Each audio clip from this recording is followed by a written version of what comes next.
Who's introducing this one? What are you building, bro? Is it your thing? I'll talk about it. I'll show you it in a minute. Cool. Okay, cool. So it's just about picking us up. Is there any way you can... Let's go from Bit echo in this room, isn't there? You need some like pads on the walls. This guy. That's what our first revenue payment can be.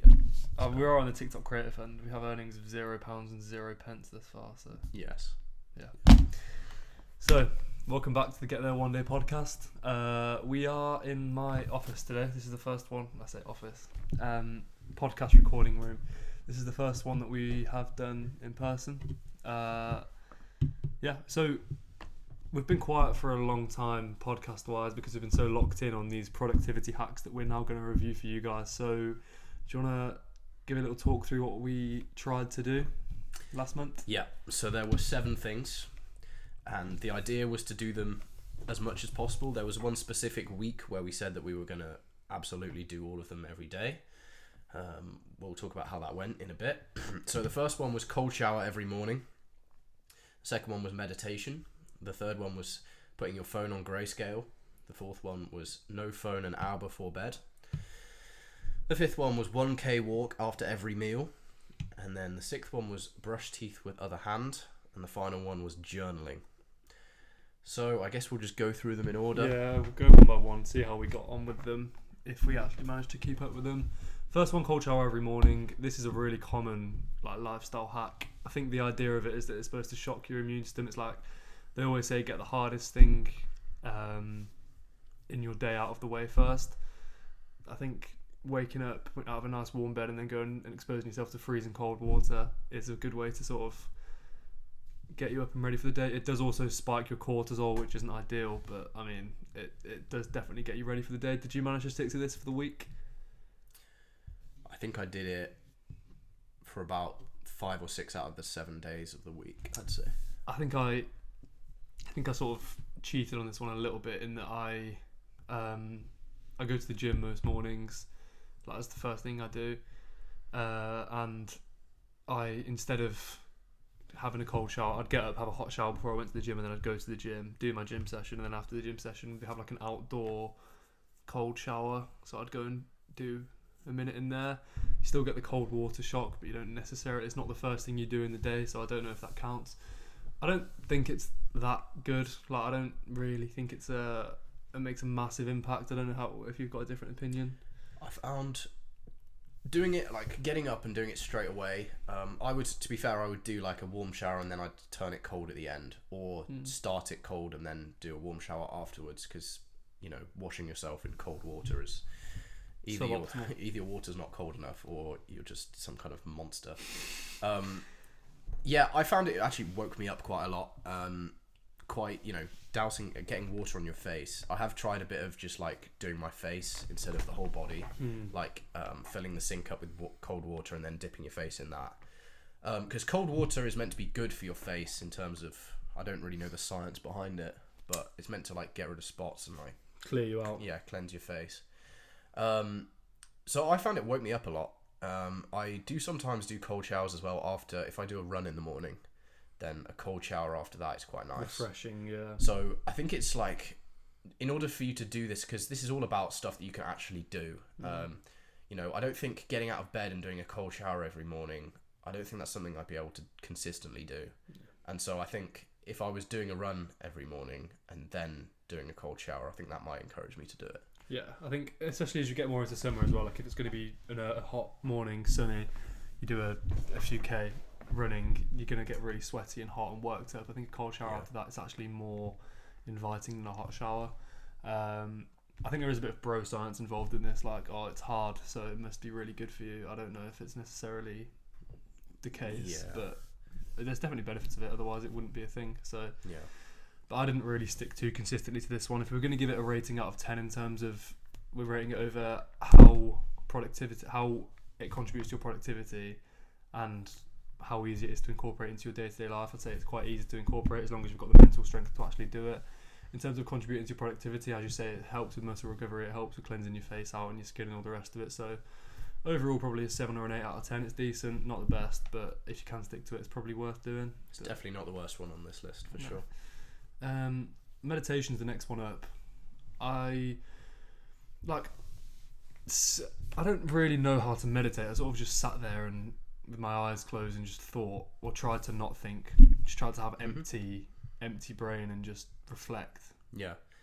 What I did was put on like one of those YouTube videos that's like 15-minute meditation, and then it plays these like ethereal music. So yeah, I mean, obviously the idea with meditation is that you're sort of clearing your mind. I think it's easy to get very worked up and stressed a lot of the time. So, just genuinely thinking about nothing can be good. Lower your cortisol. Yeah, I found it a bit difficult. Like, I was like, well, really, I could be doing something more meaningful in this 15 minutes. But that's the whole point of it. That it's just slow down. Yeah, exactly. I found it was good. Like before bed, that's when I did it. I'd say I did it most nights in the week. It kind of helps you wind down a little bit. I think doing it earlier on in the day, like especially after I've had my coffee, that's just like my mind's just going at 100 miles an hour. So it's when you do it, I think it can be good. I think it's something that maybe like I didn't try it, but incorporating into your shower or something. Thinking about a critical path, you can sort of get the two things done in one. Because in the shower you are a bit mindless as it is, so a lot of people sing in the shower, but you could just I think the water going over you is quite a good way to sort of detox, de-stress. You mentioned those videos, it brought me back. So my driving instructor was very much into the crystals and the manifestation and the meditation and all those sorts of things, and I was obviously very nervous for my driving test. So before, we'd gone for my 1 hour lesson, and then we did a bit of parking practice in Sainsbury's car park, and she sat there with me for 15 minutes in Sainsbury's car park holding my hand. I had to hold a crystal in the one hand, she had a crystal in the other, and she was playing one of these meditation videos trying to get me to zen myself out and all the rest of it. Anyway, long story short, I failed, so I think it's all of a load of nonsense. You never told me that. That's hilarious. I think it's all a load of nonsense, to be quite honest with you, and I won't be rushing to incorporate it into it. I just say, like, one thing I do think it's important for, I saw a tweet from Sam Altman, who is not a guy that I rate whatsoever, but I saw a tweet from him, and he'd been speaking to a psychologist friend of his, where apparently, in terms of how we experience time, by the time you hit 23, you've lived half of your life in terms of how quickly time moves for you. And a large part of that, especially in modern day, with the working world and the way that society works, is that we move so quickly and we're so busy. So I think sort of in terms of just quite simply slowing yourself down, taking 10-15 minutes to just chill out, think about nothing, not stress about work. Because you even said it then, you worry that the 10-15 minutes you spent meditating could have been spent doing something more productive. If you can just take that time to slow down, wind down, it will help you sort of just relax a little bit and maybe slow time down a bit, because we do spend all of our lives rushing, and before you know it, you're 45 and you've got a receding hairline and a mortgage. So you sort of, it's nice to chill out, embrace a bit of peace and quiet. I think that is the only benefit of it, but I do also think it's really boring. I don't know if there's as much benefit in it as people probably make out. I don't believe in all that Zen nonsense and the crystals and all the rest of it. No. So, swings and roundabouts. I think, yeah, if you replace it with, if you're replacing the right things with it, like if I replaced 15 minutes of, I don't know, scrolling, we'll come on to scrolling a bit later because I've got some things to discuss with scrolling, but yeah, I think if you replace the right activities with it, then it can be good, or if you incorporate it in the right way. So in terms of a rating, productivity, yeah, I can't see a huge benefit on productivity. In terms of wellness in general, sure. Yeah. But in terms of pure productivity, we're looking on the lower end of the scale. The only benefit I would like to say in terms of productivity of it is that it's a bit of that case of you chill out. It can almost, you get a rebound off the back of it, maybe, but I don't necessarily see that it's that beneficial in that regard, to be honest. Yeah, we said about sleep as well. I guess if you're using it to help you wind down, then definitely beneficial, because obviously great sleep is a key part of your next day. Yeah, overall 6 out of 10 for me. Yeah, agreed. This one was probably the worst one in terms of being able to stick to it, especially for us. Phone on grayscale. This is probably worse for you because you create a lot of content for Supercharged. Yeah. It just makes it so difficult to do that.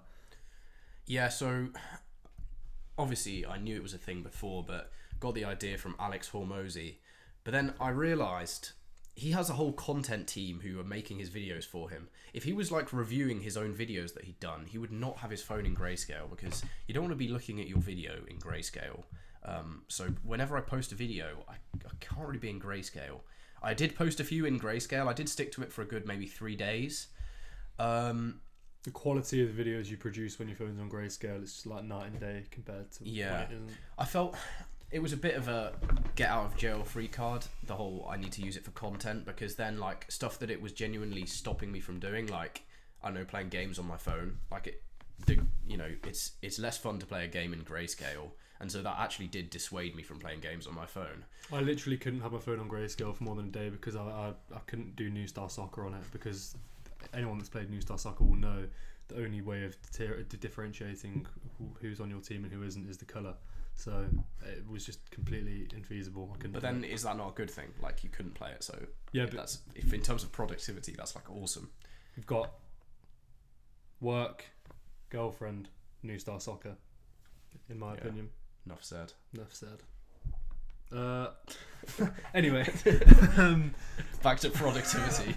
Yeah, I am joking. Like, if we're talking seriously, it would obviously be a good thing in terms of, you know, stopping me from playing New Star Soccer and wasting my time. Like, even scrolling on TikTok would be far less interesting with the phone on grayscale. But I just couldn't hack it. I couldn't be asked to stick to it, being completely transparent. It probably would be quite good if I could.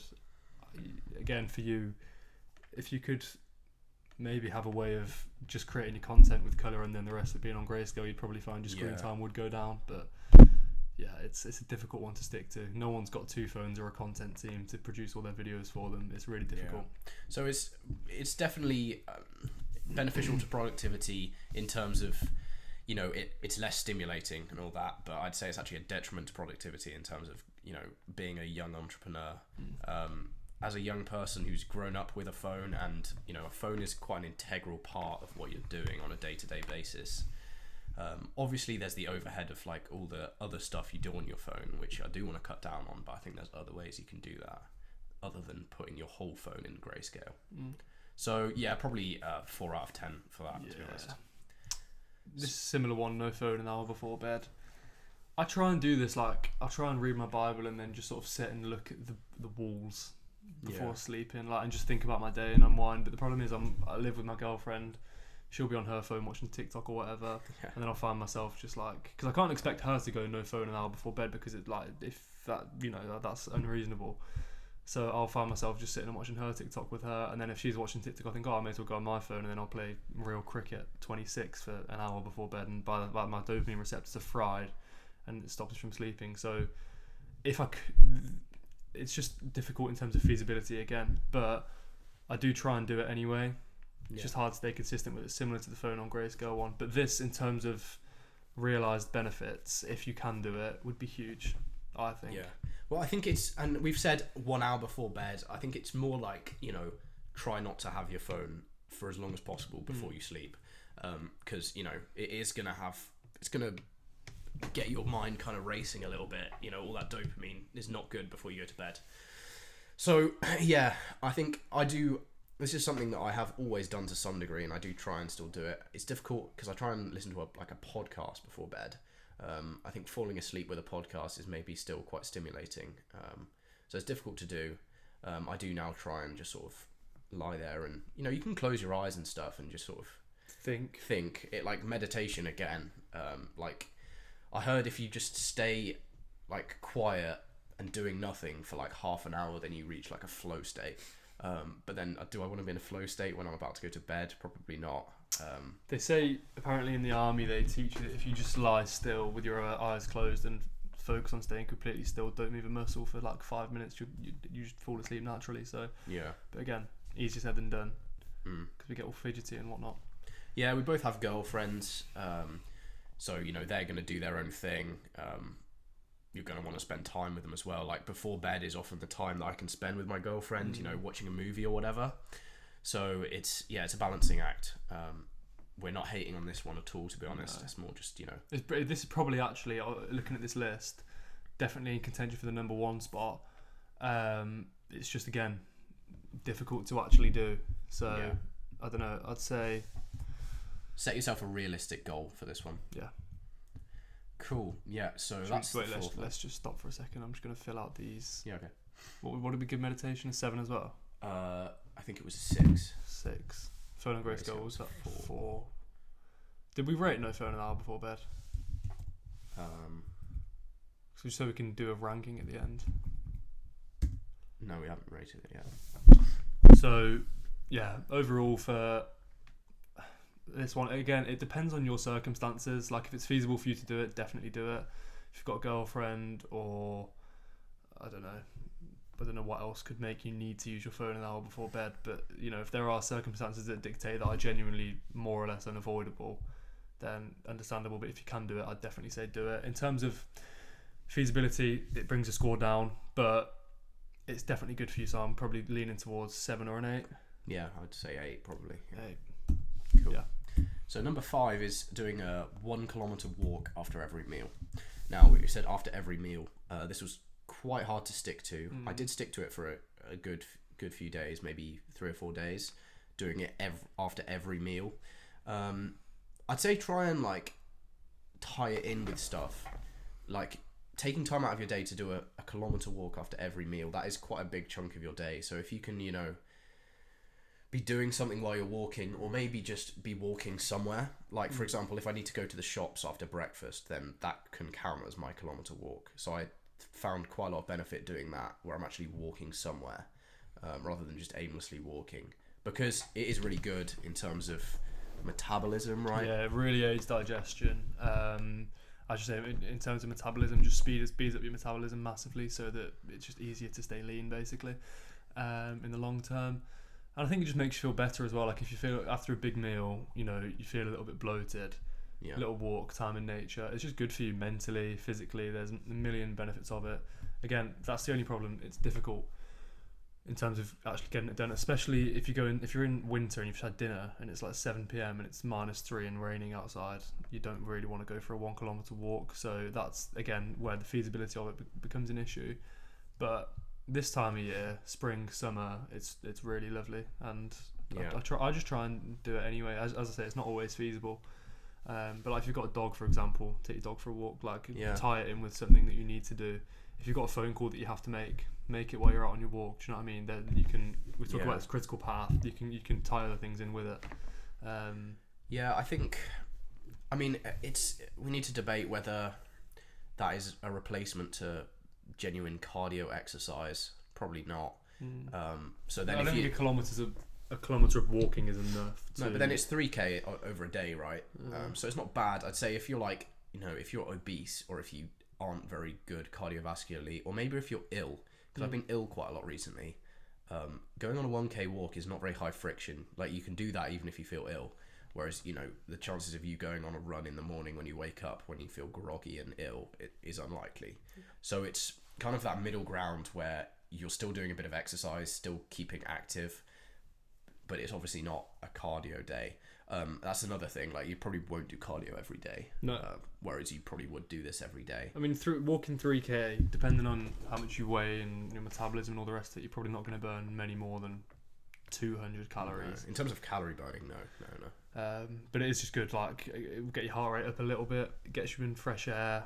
Yeah. They say that the key to a long life is constant movement. You know, it's going to get you close to that 10,000 step mark. So it's definitely worth doing. It will, as you say, it'll aid your digestion massively and improve your metabolism. So numerous benefits. It's not that hard to do.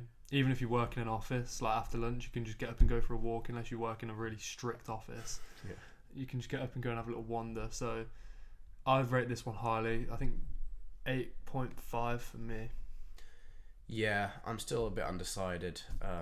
I think definitely 8.5. We'll go 8. Yeah. We'll meet in the middle. This one's a common one if you've ever been on like self-improvement TikTok, but brushing your teeth with the other hand. The science behind it is that it's supposed to get your brain awake. It's like, because obviously you wake up, you roll to the bathroom, you probably go to the toilet, and then you'll brush your teeth. You're an autopilot. Exactly, yeah. Whereas if you pick up, put your toothpaste on your toothbrush with your, say, left hand if you're a right hander or vice versa, and then brush your teeth with your left hand, your brain thinks, oh, this is new. and it sort of wakes you up and gives you that little spark. I think that's the science behind it. Yeah, and a bit to do with like forming new neural pathways in your mind. If you're doing something new, that's a kind of a new movement. Helps with coordination as well. If you're doing fine motor action with your other hand, which you do a lot of writing with your dominant hand, so then getting the other hand moving is quite beneficial, I'd say. I actually kind of didn't do this one that much, to be honest. I sort of forgot about it. That's the problem, you forget about it. Yeah, you roll out of bed and that's the problem we're trying to solve. You're on autopilot. That's why we do this. Yeah. I didn't do it every day either because you just forget. I think we'll get back to you on this one, and I think we'll try and do it a bit more over the next few days because it is so easy to do. Like, you just have to remember to do it, and then you'll do it. Yeah. I mean, to be fair, it is actually a lot harder. Like, to do it with. I did try it once or twice. It's harder to do it. Oh, you won't brush your teeth as effectively with your left hand as you would with your right. It feels like I'm like. It's weird.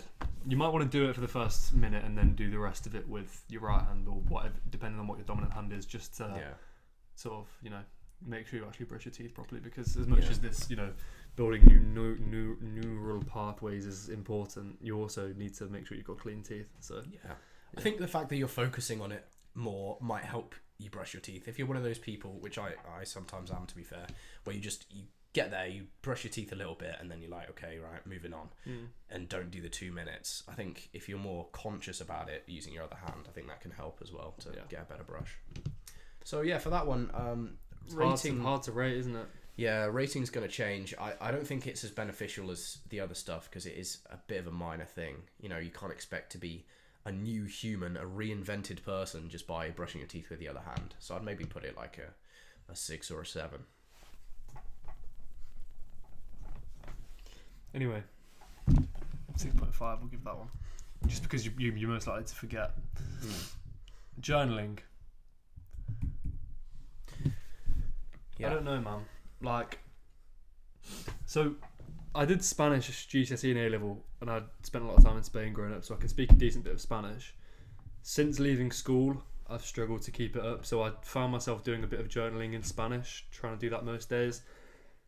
The benefit of journaling is that you're supposed to reflect on your day in depth and what you felt, what you achieved, how you achieved those things, why you felt what you felt. And it's a bit like meditation. It's just the ultimate reflection. The issue with me doing it in Spanish, yes, I was improving my Spanish, but because my Spanish vocabulary isn't as advanced as my English one, I couldn't go into that deep level of reflection. So while there was the side benefit that I was also learning Spanish, I probably wasn't able to reflect as deeply as I would if I did it properly. I don't know if you kept up with this journaling one. Like, it seems these people that are successful on TikTok often, unless they're trying to sell you a course or something, they don't give, what's the word? I'll have to cut this out. They don't, these people that are successful on TikTok, unless they're trying to sell you a course or something, they often don't attribute their success or whatever they've achieved to journaling or having a cold shower in the morning or meditating. They achieve it to having a good idea, having a good work ethic, and having a good group of people around them. So, like, while they can help, this is one that I think if you can spend the half an hour you're going to spend journaling actually working on your idea, I think I would rather just actually work than journal. But you might think differently, I don't know. Yeah, I think as your workload increases, a lot of this is just a load of fripperies which aren't contributing to your goal. So, you can focus on building an excellent morning routine, but some of the most successful people in the world, their morning routine is get up, eat, or not even eat sometimes, and just do what you do. It's here, what we were trying to do is get a taste of everything.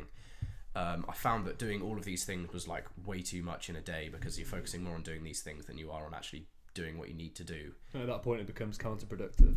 So just because successful people journal doesn't mean that you can, as you say, attribute their success to the journaling.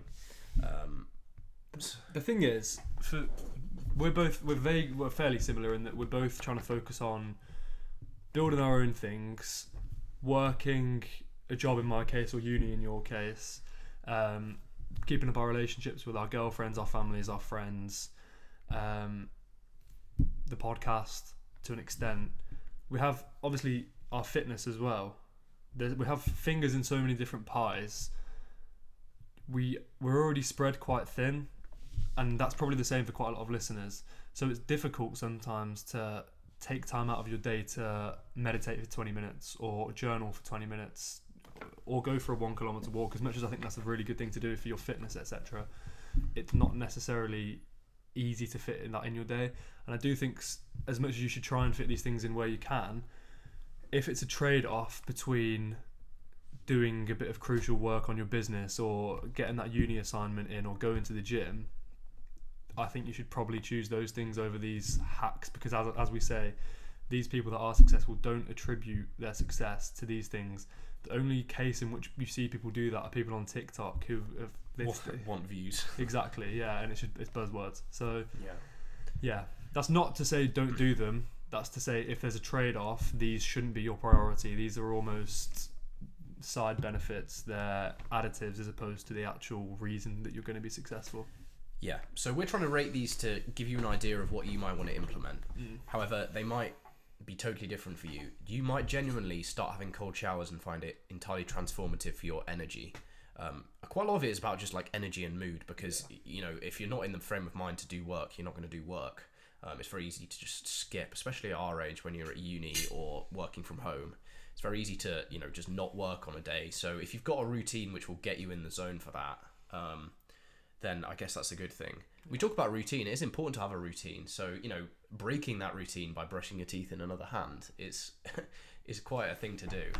It depends, like, whether that's gonna, if brushing your teeth in the wrong hand is gonna throw off your whole routine, then your routine is probably quite weak. Yeah, so that's true. There's, you know, but by the same token, if your routine is have your meal and then you go straight and you do half an hour of locked in focused work, then bin off the walk and just do 5k on the treadmill when you get to the gym. Do you know what I mean? Like, or something like that. Find the times that work for you. The reason for this video, I just say, we're not saying yes, implement every single one of these. We're saying try maybe all of them once at different times, see which one actually works for you, and then try and implement it, because a lot of them are just complete nonsense in my opinion, and a lot of them can actually be beneficial, but that's my opinion. That's what works for me. So yeah, I think if you think we're on journaling, I think if you think journaling is going to genuinely improve what you're going to do for the next day and the few days after, if you think, you know, that you need to take a bit more accountability, I think for people who feel like they're bums and they don't do anything in a day, I think then celebrating the small wins after a day can be good. But then again, equally, I think as young people, with all the stuff we see about successful people, I think we assume that, you know, your wins are going to happen quickly, and they're not. The truth is, you know, it's going to be years of work that are going to get you to even a small shred of something good. Yeah. So, you know, this podcast gets about 25 views. Yeah. But then again, we haven't even reached the threshold of, we said we started this podcast to get 21 episodes done, and then we'd be in the top 1% of podcasts.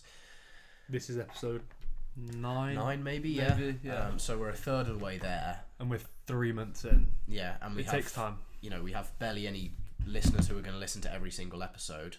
It's mainly just people's parents who find it amusing, or, you know, oh look, that's people we went friend. to school with. Yeah, people that we were like mildly friends with in year 10 who are now laughing. So of course, our podcast clips, in terms of our progress update, our podcast clips are going quite well. Some of them. Yeah, we've got. I think we've got 1,100 followers on TikTok now. It was 1,101 the other day. Yeah, so we've lost a follower, which is always good. If I go into our studio now, wait, no, that's not what I want. As you can see, he's very familiar with the TikTok studio. We can see how we'll have to cut some of this out. Yeah. For Supercharged, I've been paying quite a lot of attention to the sort of metrics on the dashboard, because you can see like the retention arc and like the skip rate and the average watch time and stuff like that, which you can glean quite a lot from. I think for us, like, to be honest, these clips are objectively not optimal in terms of any of the metrics, because we don't have a sort of hook in them. We don't say, you know, this is the number one productivity hack that you should implement before we start talking about it, because it's just a natural, it's a natural clip. So it's difficult for us really, but we do get a decent amount of views. Charlie's just navigating the. I'm trying to show them my analytics.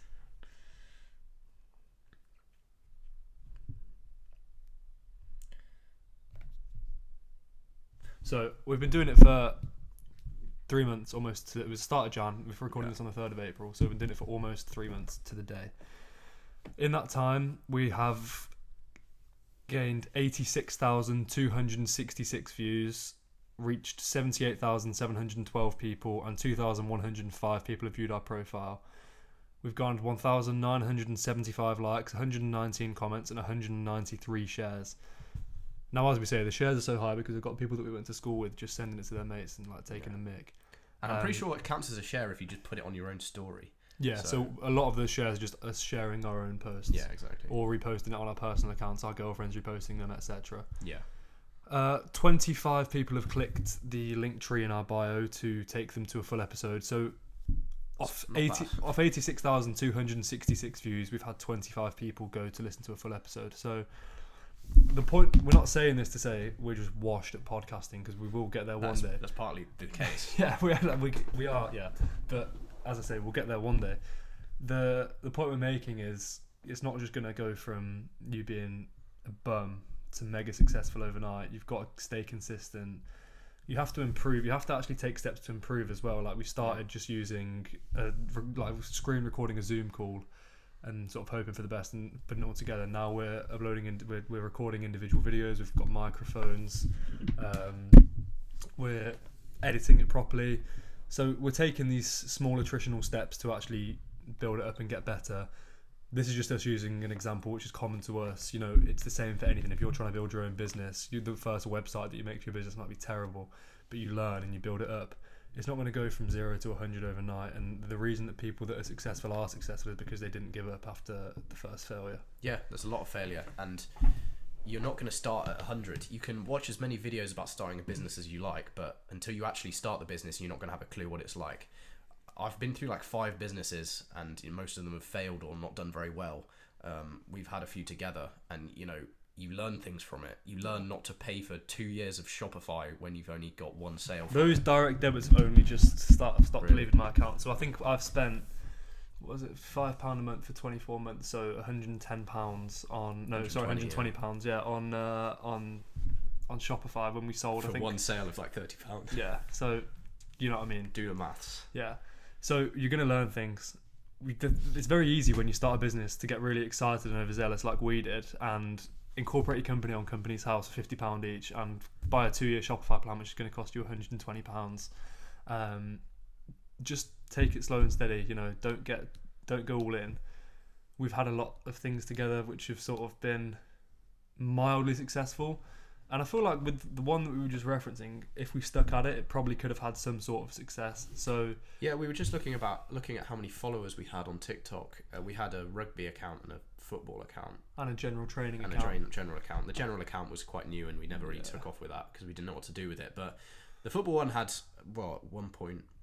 Yeah, 1.1. No, I think that was just over 1,000. The rugby one had close to 800, and then about 100 on the general one. So we've got 2,000 followers, and that was 3 months of work. Yeah, so that was just slideshows. I mean, the problem for us was how do we go from slideshows to actually to brand recognition, being recognisable, because no one's going to buy your programs if you're just. Well, they did, but they were 11-year-old kids, and we felt really guilty because while the programs we were producing were of high quality, the money we were charging them to give them this training program, probably they could have got better advice from qualified PTs for a similar amount of money. So it's just about getting to the point where you're doing something rewarding that you're actually going to see a return from. Yeah, you've got to believe in it. If you feel like you're being a charlatan, I wouldn't say we felt like we were being a charlatan. No. We did feel like maybe we didn't have the most expertise in that area, which is why we didn't convert to then doing face content. Our friends would be like, well, I'm better than you at rugby, so why are you talking about rugby? Exactly. Which it doesn't have to be the case. There's plenty of influencers on TikTok who play rugby who are really not very good at rugby. Whereas you didn't play at the highest standard, but you could probably advise people better than other people that we know that play at higher standards, because you played with some top people that have gone to a good level now. Same with me in football. Yeah. While neither of us are top players, We've seen what it's like at some of the path, and we've both done academy and stuff like that. But yeah, so the overall point we're making here is that basically we have really digressed there. We haven't even rated journaling, but it's not going to go from being just a little project that you do for 10 minutes a day to your main source of income overnight. You have to stick at it. While we do say don't give up, if you see it's not going anywhere and you're confident that it's not going anywhere and your time could be better spent elsewhere, don't force it. If you do genuinely strongly believe that this is going to be a successful endeavour that you're embarking on, then stick at it.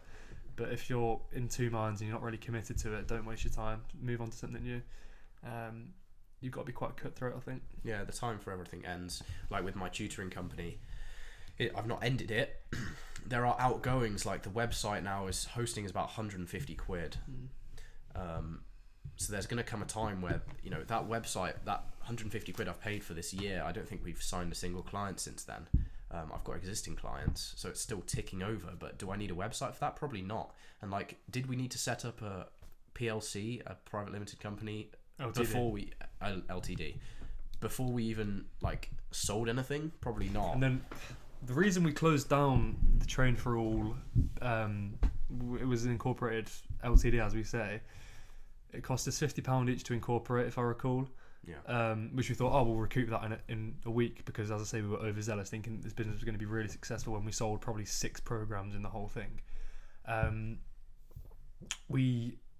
I then got a letter through the post about 3 months later saying, due to the nature of the business, because we possibly could be holding people's data, I was required to pay a fee of £40,000 to join this. I had to pay £4,000, I think, to join this data protection. It wasn't as much as that. But the potential fine was 40k, I think. Yeah. I mean, it's only like £100, but you didn't want to pay £100, especially as we didn't have anyone's data. Exactly. So we just closed the company down. Yeah. So that's the point. You don't just go in head first, think, this is going to be really successful, I'm going to spend loads of money because I'll make it back, because a lot of these startups are growth first, and you won't see money until your 3rd or 4th year. Yeah. Quite easily. You're finding that was supercharged, I imagine. Yeah. You're a year in now, no? Yeah, I'd say obviously we've pivoted. That's another thing with startups, is you've got to, if you're going one direction and you're not seeing anything happening, but then you see maybe a direction that you can go where stuff will happen, then you've got to kind of be open to that.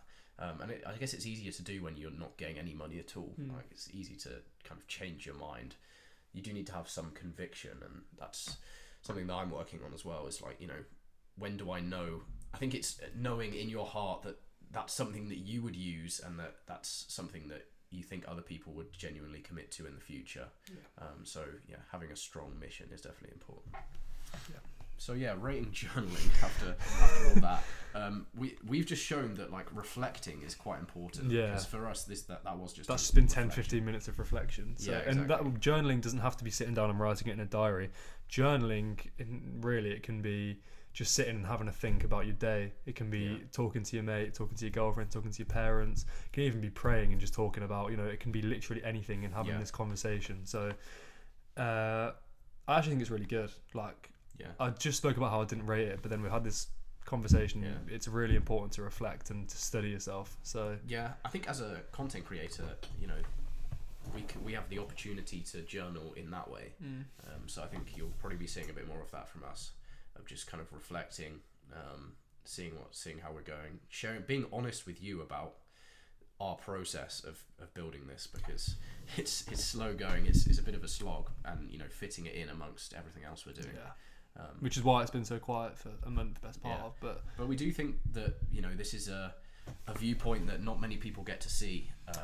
People of our age. A huge part of our USP, if we even have one, is that we don't have it all figured out. But what we can offer is the fact that we've both failed in loads of different endeavours. We've both tried a lot of different things, both given up on a lot of things. We both had a lot of things thrown back in our face. So if you are 19 and you're ambitious, or you're a young person and you're ambitious, we can probably empathise with most of what you've been through. Yeah, you're allowed to watch our podcast if you're not 19. I'm that's 20 now.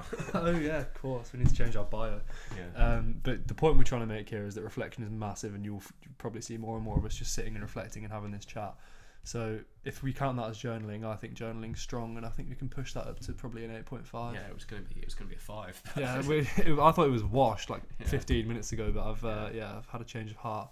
So that leads us with the final league table, which puts journaling at number 1 now.